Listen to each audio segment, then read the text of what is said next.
Assalamualaikum warahmatullahi wabarakatuh. Kami dari kelompok 8 akan mempresentasikan hasil diskusi dari kelompok kami yang berjudul Struktur dan Desain Organisasi. Dengan anggota kelompok, saya Silvi Anjarsari, 2 Inayah Eka Putri, 3 Hagara Surya Dewantara, 3 Sultan Farah, 4 Sultan Farah, 5 Dwi Ari Kurniawan, 6 Ahmad Hasan Fatoni.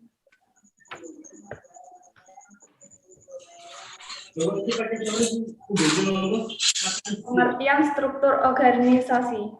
1. Pengertian struktur menurut Skodek. Menurut Skodek 2008, bahwa definisi struktur dalam konteks hubungan dengan bangunan adalah suatu sarana yang berfungsi dalam menyalurkan beban dan akibat penggunaannya dalam dana atau kehadiran bangunan ke dalam tanah. 2. Pengertian struktur menurut Profesor Benny Hahut bahwa pengertian struktur adalah bangun atau teoritis yang terdiri dari unsur-unsur yang berhubungan satu sama lain dalam satu kesatuan.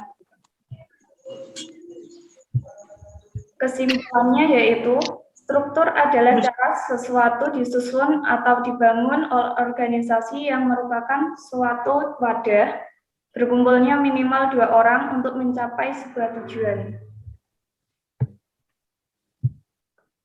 Struktur organisasi adalah suatu susunan dan hubungan antara tiap bagian secara posisi yang ada pada perusahaan dalam manajemen kegiatan operasional untuk mencapai tujuan.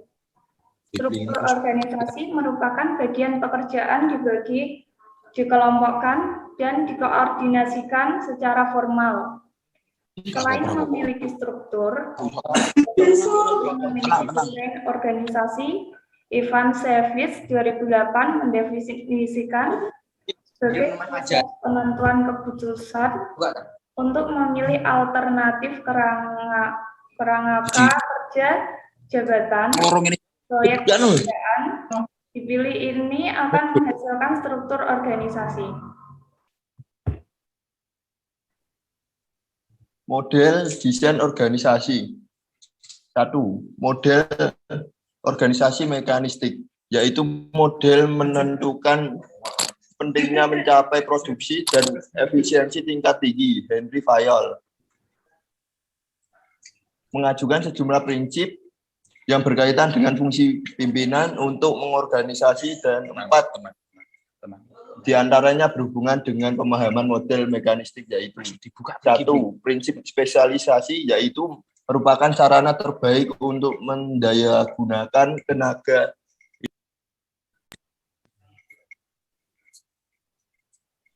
dan kelompok. 2. Prinsip kesatuan arah, yaitu semua pekerjaan harus dikelompokkan berdasarkan keahlian. 3. Prinsip wewenang dan tanggung jawab, yaitu manajer harus mendapat pendelegasian wewenang yang cukup untuk melaksanakan tanggung jawab yang dibebankan kepadanya. 4. Prinsip rantai skalar, yaitu hasil alami dan pelaksanaan ketiga prinsip sebelumnya adalah rantai tingkatan manajer dari peringkat wewenang paling tinggi sampai dengan peringkat paling rendah. Rantai skalar adalah jalur keseluruhan komunikasi vertikal. Organik, yaitu menekankan pada pentingnya mencapai keadaptasian dan perkembangan tingkat tinggi. Desain organisasi ini kurang mengandalkan peraturan dan prosedur wewenang yang disentralisasikan atau spesialisasi yang tinggi. Organisasi organik bersifat luas dan dapat beradaptasi dengan tuntutan perubahan lingkungan karena desain organisasinya mendorong untuk lebih mendayagunakan potensi manusia. Proses dan organisasi organik. Proses kepemimpinan mencakup persepsi tentang keyakinan dan kepercayaan antara atasan dan bawahan dalam segala persoalan. Proses motivasi berusaha menimbulkan motivasi melalui metode partisipasi.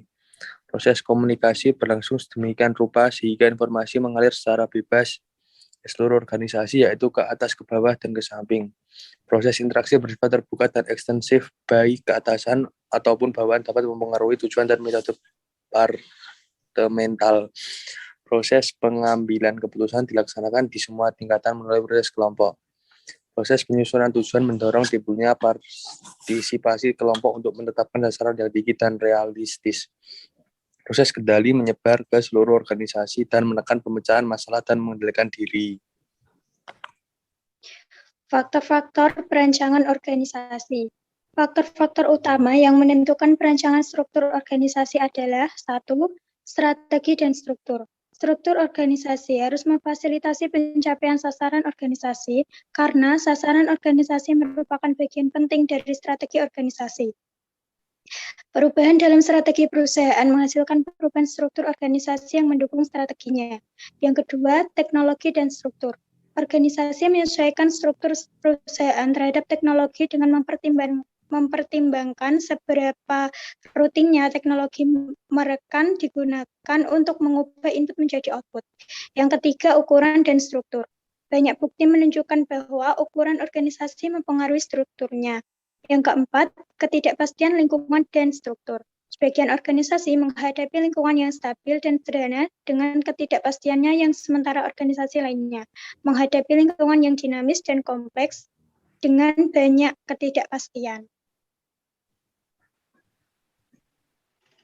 Desain organisasi tradisional. Secara garis besar, desain organisasi terbagi dua, antara lain 1. Desain organisasi tradisional.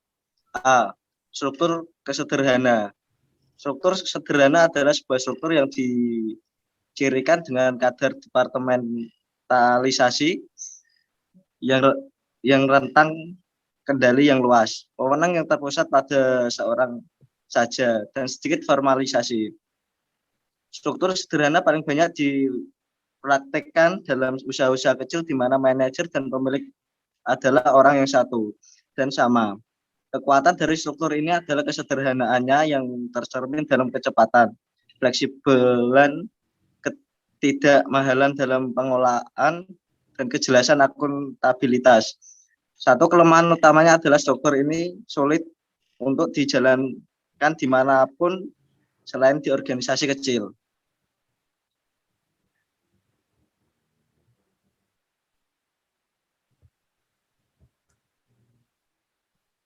B. Birokrasi. Birokrasi adalah sebuah struktur dengan tugas-tugas operasi yang sangat rutin yang dicapai melalui spesialisasi, aturan dan ketentuan yang sangat formal. Tugas-tugas yang dikelompokkan ke dalam berbagai departemen tradisional, wewenang terpusat, tentang kendali yang sempit, dan pengambilan keputusan yang mengikuti rantai komando. C. Struktur matriks. Struktur matriks adalah sebuah struktur yang menciptakan garis wewenang ganda atau menggabungkan departementalisasi, fungsional, dan produk. Struktur matriks dapat ditemukan di agen-agen periklanan, perusahaan pesawat terbang, laboratorium penelitian, dan pengembangan perusahaan konstruksi, rumah sakit, lembaga-lembaga, pemerintah, universitas, perusahaan konsultan manajemen, dan perusahaan hiburan. Pada hakikatnya, struktur matriks menggabungkan dua bentuk departementalisasi fungsional dan produk. Kekuatan departementalisasi fungsional terletak misalnya pada penyatuan para spesialis yang meminimalkan jumlah yang diperlukan sembari memungkinkan pengumpulan dan pembagian sumber daya khusus untuk keseluruhan produk. Kelemahan terbesarnya adalah sulitnya mengkoordinasi tugas para spesialis fungsional yang beragam agar keinginan mereka rampung tepat waktu dan sesuai anggaran. Departementalisasi produk di lain pihak memiliki keuntungan dan kekurangan yang berlawanan. Desain organisasi kontemporer. Desain organisasi kontemporer antara lain A. Struktur tim. Struktur tim adalah pemanfaatan tim sebagai perangkat sentral untuk mengkoordinasikan kegiatan-kegiatan kerja. Karakteristik utama struktur tim adalah bahwa struktur ini meniadakan kendala-kendala departemental dan mendesentralisasi pengambilan keputusan ke tingkat tim kerja. Struktur tim juga mendorong karyawan untuk menjadi generalis sekaligus spesialis.